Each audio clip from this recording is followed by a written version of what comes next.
Soy Daniel Pernas de DPS Trading y aquí estamos con un nuevo video resumen. En menos de 30 minutos vamos a hacer un amplio repaso del mercado. Como en este canal no estamos para perder el tiempo, vamos con la primera diapositiva, cuya fuente es Carson Investment Research. Aquí tenemos datos desde el año 1950 y son datos referentes al comportamiento del S&P 500 desde febrero hasta diciembre. En general, de febrero a diciembre tenemos una rentabilidad media del 8,1%, con un porcentaje de años positivos del 76%. ¿Pero qué pasa aquí? Que cambia muchísimo la cosa si el mes de enero fue positivo o si el mes de enero fue negativo. Recientemente hemos finalizado enero en el S&P 500 con ganancias y si nos vamos a las estadísticas, esto es bastante positivo para tener una buena rentabilidad de aquí a final de año. De hecho, aquí si te fijas en el titular, si enero va bien, el año va bien. Es decir, enero es un barómetro bastante fiable de lo que puede ser el año. Bueno, las razones que hay detrás pueden ser múltiples, no vamos a filosofar sobre ellas, sino que vamos a ver directamente los datos. ¿Qué ha pasado desde 1950? Bueno, pues en estos 75 años, cuando enero viene positivo, lo cual ha sucedido en 45 ocasiones, la rentabilidad del resto del año ha sido positiva en el 86,7% de los casos y la media de rentabilidad se sitúa en un 12,2%. Estos son estadísticas bastante superiores a la media sin tener en cuenta el efecto enero, pero es que además fíjate que si enero hubiese sido negativo, las estadísticas bajarían bastante.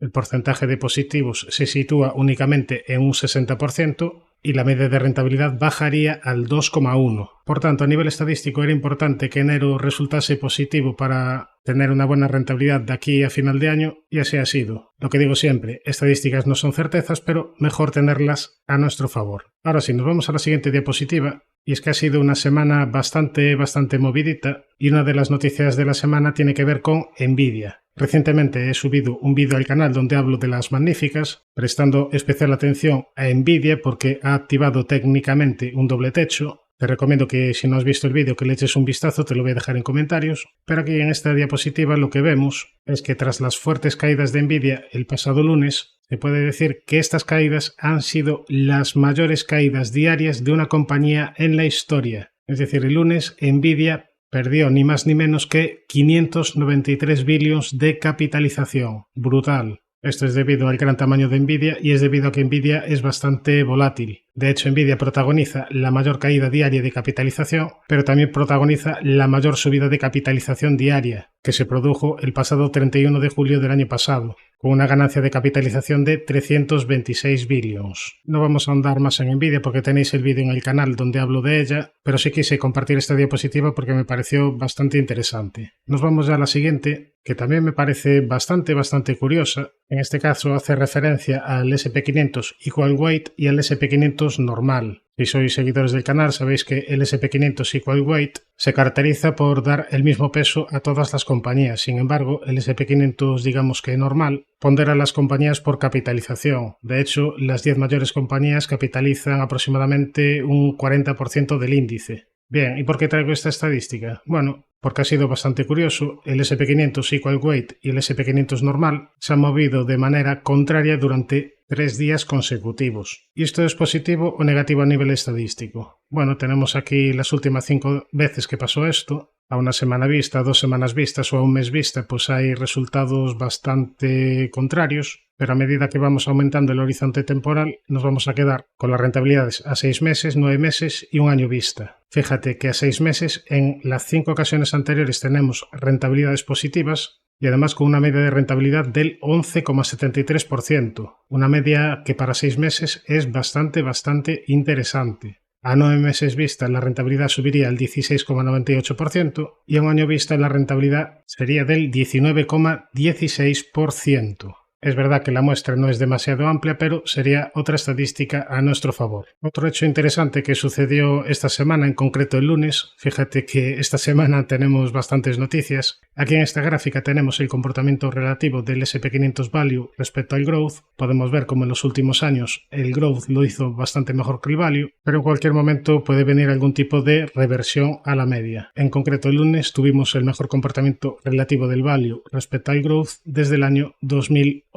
Otra diapositiva que me pareció interesante compartir esta semana sería esta. Aquí tenemos el comportamiento de un ETF de China con ticker FXI Y en la parte inferior tenemos las entradas y las salidas en los ETF chinos de compañías de gran capitalización. Aquí lo que llama la atención es que en los últimos meses hemos tenido salidas bastante importantes en este tipo de ETFs, y esto históricamente ha sido alcista en los ETFs de China. Después, en el apartado de acciones, vamos a ver alguna compañía china grande, alguna compañía que podría ser interesante, pero ahora ya sin más dilación nos vamos a la siguiente diapositiva. Pasamos de China y nos vamos para la India. ¿Por qué? Bueno, pues tenemos aquí el gráfico donde también podemos apreciar cómo en el último mes tenemos salidas bastante importantes de los ETFs de India. Esto históricamente es alcista para los ETFs de India, pero además tenemos aquí una estadística referenciado al ETF de ticker INDA después de que su RSI de 50 caiga por debajo de 39, cosa que ha sucedido el pasado 13 de enero. Si nos vamos a ver qué sucedió en las últimas 5 veces, la rentabilidad a 6 meses ha sido positiva en el 100% de los casos, con un 12,95% de rentabilidad,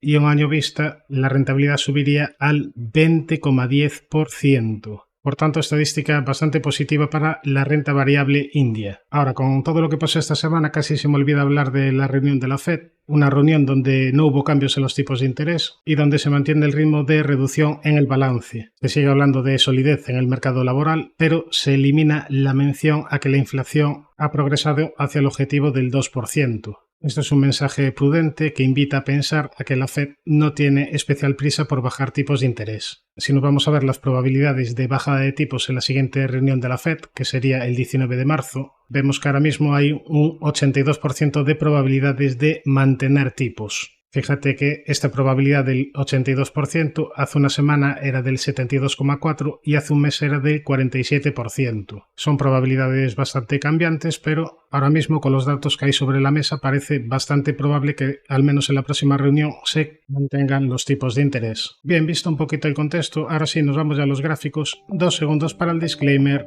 ¡Arrancamos!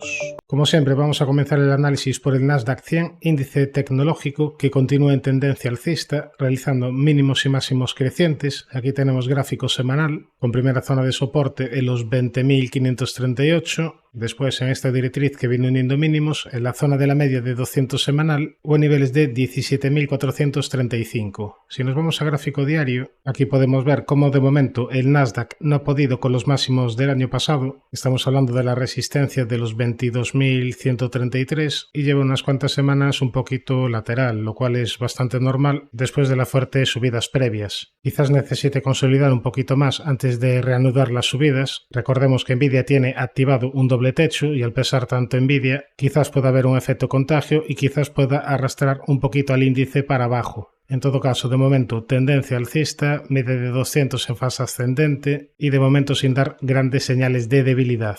Nos vamos al S&P 500, que en este caso sí pudo superar los máximos del año pasado, los 6.099 puntos, aunque fíjate que le hizo por poquito y ahora parece que le está costando esta zona. Por tanto, tiene resistencia en los 6.128. Yo aquí tendría precaución si pierde los 5.962 porque estaría activando una especie de doble techo. Digo especie de doble techo porque este segundo mínimo estaría un pelín por debajo del primero. En todo caso, debilidad en el corto plazo si pierde los 5.962. Si pierde este mínimo, quizás podamos ver un retesteo a la zona de la media diaria, que está en fase ascendente. Si nos vamos a un gráfico semanal, aquí el peligro realmente vendría en caso de perder estos mínimos, los 5.773, porque en ese escenario estaría activando una estructura de doble techo mayor, además acompañado de una ligera divergencia bajista. En todo caso, aún activando esa estructura de doble techo, que falta todavía mucho para activarla, pero que sería una estructura a vigilar, en caso de activarla, pues tampoco sería una corrección desde máximos tan tremenda. Sería una corrección desde máximos de aproximadamente un 10%.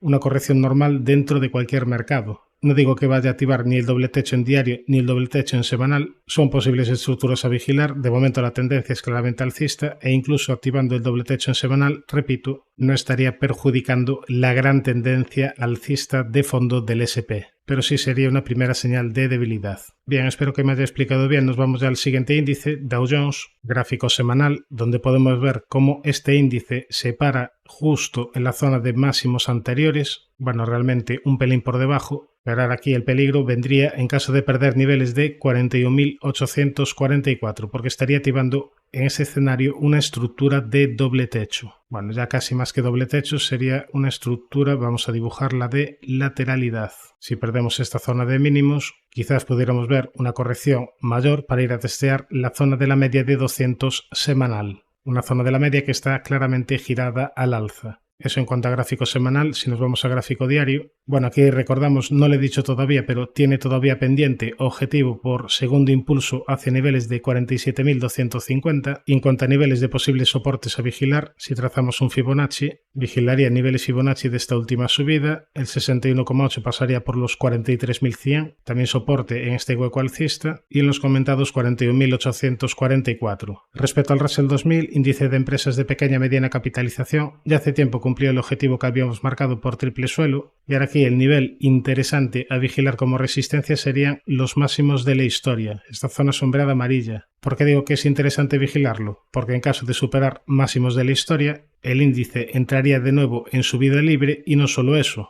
además activaría objetivo por segundo impulso hacia niveles de 3.153. Ahora, ya más para corto plazo, vigilaría como zona de resistencia esta zona que parece que se le está atragantando, los 2.337, y como soporte tendríamos la zona de la media y los 2.174 puntos. Respecto al SP600, otro índice de empresas de pequeña y mediana capitalización, aquí a diferencia del Russell tenemos objetivos pendientes. Por un lado tenemos objetivo por doble suelo hacia niveles de 1.572 y por otro lado un gran objetivo por segundo impulso hacia niveles de 1.940 puntos. Al estar estos objetivos activados en el SP600, esto me lleva a tener cierto optimismo en el Russell 2000, me lleva a pensar que quizás probablemente en el futuro el Russell pueda superar los máximos de la historia y por tanto también pueda activar ese segundo impulso alcista. Repito, en el Russell no está activado, pero aquí sí ya lo estaría. En cuanto a niveles de corto plazo, tiene zona de resistencia en los 1468, primera zona de soporte 1436. Si pierde 1436, estaría activando una pequeñísima estructura de doble techo en el muy cortísimo plazo.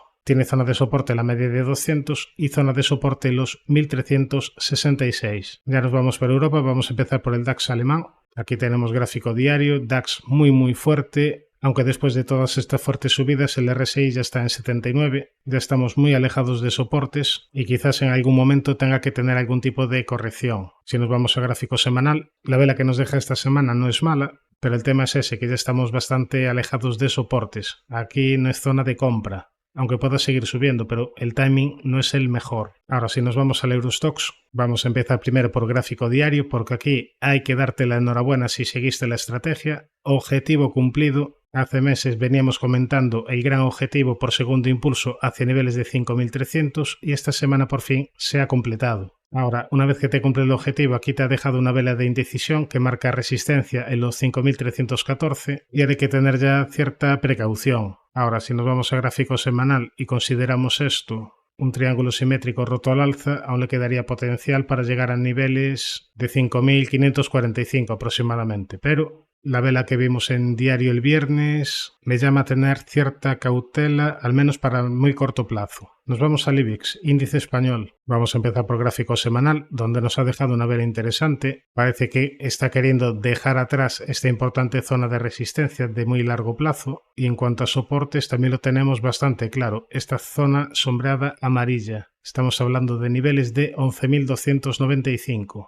Mientras sea capaz de respetar este nivel, seguirá esta secuencia de mínimos y máximos crecientes. Ahora, si nos vamos a gráfico diario, aquí si recuerdas decíamos que la media de 200 diaria era zona de soporte y justo desde la media y desde esta zona de antiguos mínimos viene este último gran rebote. Ya nos vamos al CAC francés, que para medio y largo plazo continúa con los objetivos activados por segundo impulso hacia niveles de 9.280 aproximadamente y después por rectángulo amarillo roto al alza hacia niveles de 9.760 puntos. En el corto plazo mejoró dejando atrás a la media de 200 diaria y ahora va a ser importante que la media de 200 confirme ese giro al alza y que confirme que empieza a actuar de soporte. Ahora el CAC francés nos ha dejado una vela de indecisión el viernes que marca resistencia en los 7.996 y en caso de perder esta zona de mínimos en el entorno de los 7.846 estaría activando una pequeña estructura de doble techo. Si se llega a activar esta estructura, yo empezaría a vigilar como posibles zonas de soporte niveles Fibonacci de esta última subida. Bien, nos vamos ya al MIB italiano, que continúa en tendencia alcista, media de 200 en fase ascendente y con soporte de largo plazo en los 30.664. Ya nos vamos al Nikkei, índice japonés, donde seguimos vigilando desde hace semanas una gran estructura de rectángulo. Veremos por dónde rompe. Tiene la parte alta en los 40.398 aproximadamente y la parte baja en los 37.712. Respecto al VIX, índice de volatilidad, tuvo un comportamiento bastante normal, un comportamiento inverso a la evolución del SP500, con un gran hueco alcista el lunes. El SP500 tuvo un hueco bajista el lunes y desde aquí, desde esta primera zona de resistencia que marcamos, el VIX se vino abajo y a partir de ahí viene la recuperación del SP500. Ahora fue capaz de cerrar este hueco bajo y el viernes de nuevo vienen las subidas de volatilidad.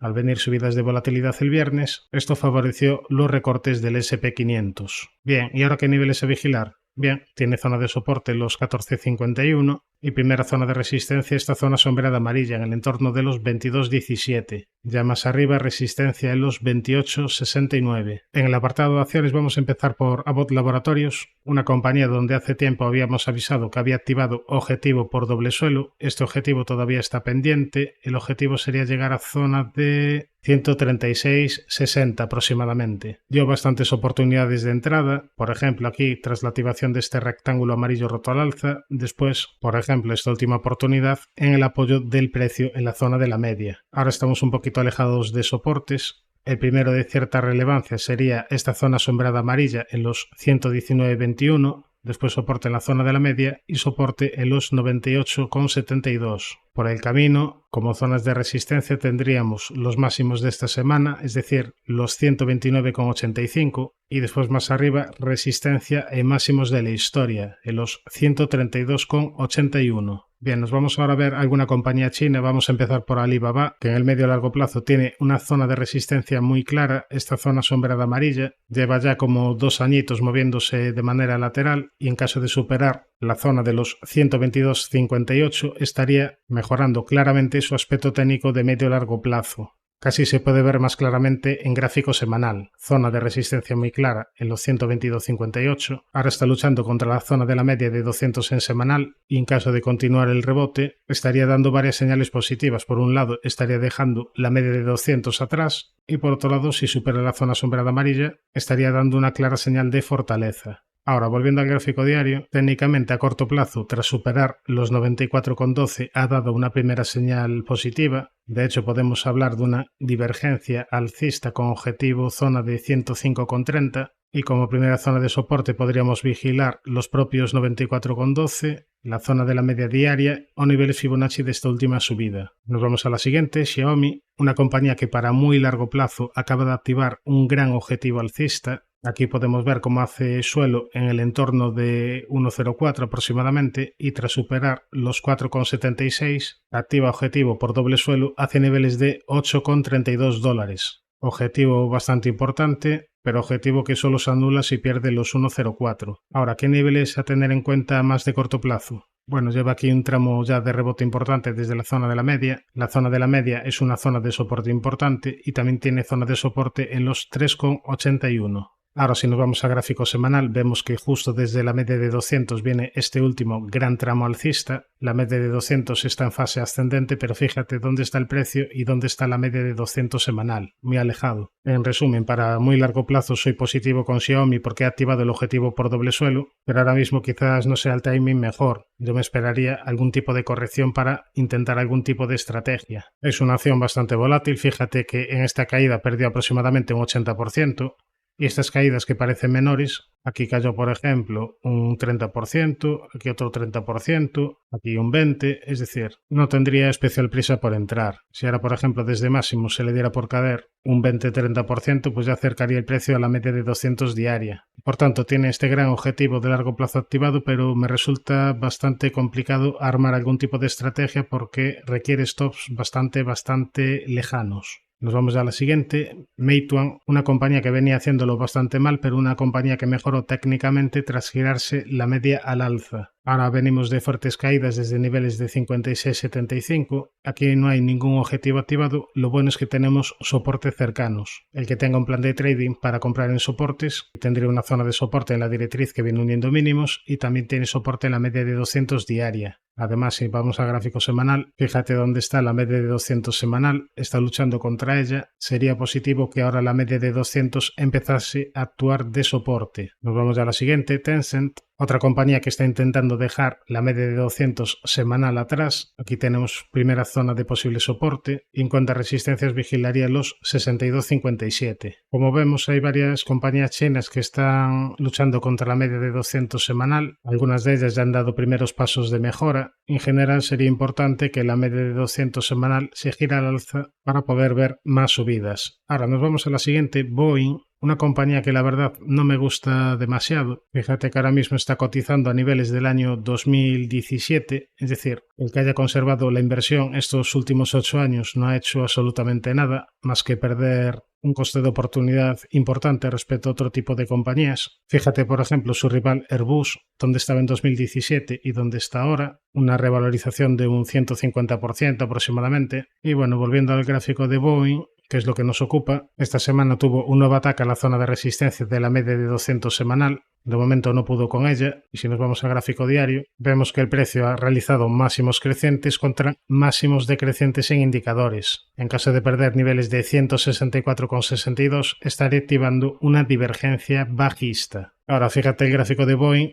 y ahora fíjate el gráfico de Airbus. A la vista del gráfico, la más fuerte del sector no parece Boeing, sino que parece Airbus. Y si me das a elegir, prefiero estar en la más fuerte del sector que en la que no es fuerte. Dicho esto, a nivel técnico, había empeorado aquí con este gran hueco bajista, pero a partir de ahí fue capaz de recomponerse perfectamente tras un gran lateral de varios meses y desde la zona de la media de 200 diaria viene este último gran rebote. Ahora, de momento, en este rebote no ha podido con la zona de máximos de la historia. Aquí tendría resistencia en los 169,81 y ya la zona de soporte de largo plazo importante quedaría en niveles de 124,72. Ya más de corto plazo tendría soporte en los 152,86 o en la media de 200 diaria que está en fase ascendente. Bien, vamos a actualizar ahora el aspecto técnico de ASML Holding, una empresa de calidad que incorporamos en el especial 2025 y una compañía que esta semana ha dado una nueva señal positiva tras dejar este hueco alcista. Sería positivo que no se rellenase y ahora con estas subidas nuevamente se encuentra atacando la zona de resistencia de la media. Vamos a ver si es capaz de dejarla atrás y vamos a ver si es capaz de superar esta resistencia donde activó una pequeña estructura de doble techo. Vamos a ver si es capaz de superar niveles de 753 euros. Además, si nos vamos a gráfico semanal, fíjate la vela que nos ha dejado esta semana, una vela positiva. Fue una pena que no siguiese corrigiendo hacia niveles de 605,7. Digo que fue una pena porque en caso de superar los 753 estaría activando una estructura de doble suelo, pero en todo caso, si supera los 752,90, 753 sería una señal de nuevo positiva. Después más arriba tendría resistencia en esta zona de antiguos mínimos, zona en el entorno de los 800 euros.